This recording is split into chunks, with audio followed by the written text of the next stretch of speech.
Hey, this is Zero at ReviewZoneHD, and I'm bringing you guys a review of Puss in Boots for the PlayStation 3.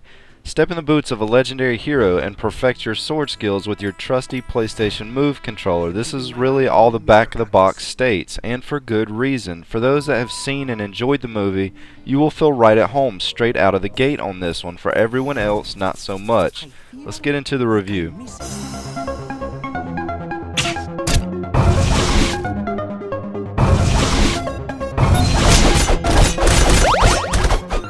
The graphics on the game seemed a bit muddy, and what I mean by that is the colors just seemed a little washed over. Puss does look pretty decent for the most part, and the cutscenes switch between in-game talking to 2D cartoons in between the missions. And all of that is fine and good, I guess, but overall the graphics are lacking a bit in this title, but certainly not its weakest point. There's really not any bugs or glitches with the graphics that I noticed, no screen tearing or anything of that nature, so overall they're decent, but nothing really that great.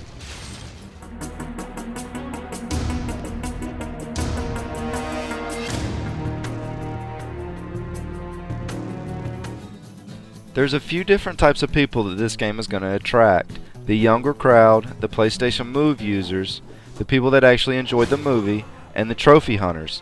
The game is overly simple and easy, and the trophies go hand in hand with that. You'll gain a great deal of trophies just playing through the game, but to gold medal all the missions may require a romp through a couple of the missions again. But overall, you can get a platinum on this game with just a little bit of patience.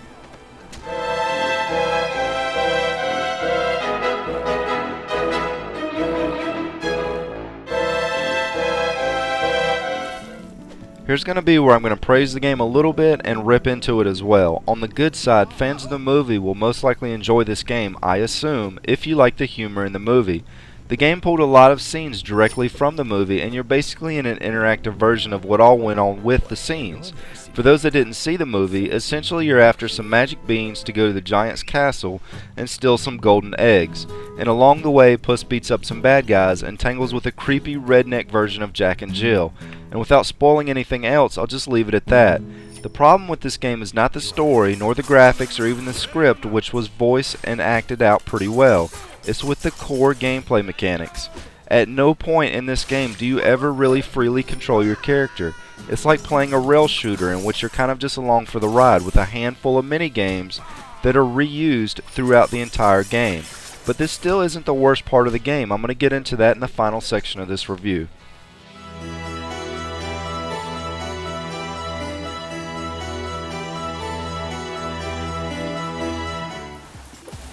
Alright, so this is why I'm stating that 90% of you guys should avoid buying this game. The game can be beaten in under 2 hours. It's got to be the shortest retail disc game I've played in a long time. There are a couple minigame challenges that you can play after completing the story or even some before, but that's really only going to eat up maybe another 30 minutes. All this would be fine and dandy if the game had some sort of replay value, which it doesn't, unless you're needing to clean up a few trophies to complete the platinum. The game would be worth a rental for sure if you have a place to rent the game. It is a somewhat enjoyable game to play through, but unless you can get a copy really cheap, I would strongly advise buying a different game. The target audience for this title would obviously be a younger child, but even so, I can't see a child staying occupied with this title after they've completed it. The game is overly easy, and it can be played with little attention as to what's going on with the game. And while it was laugh out loud funny in some parts, it still does not justify a purchase in my book. Anyways, this is Zero at ReviewZoneHD, and I'll be bringing you guys many more videos to come.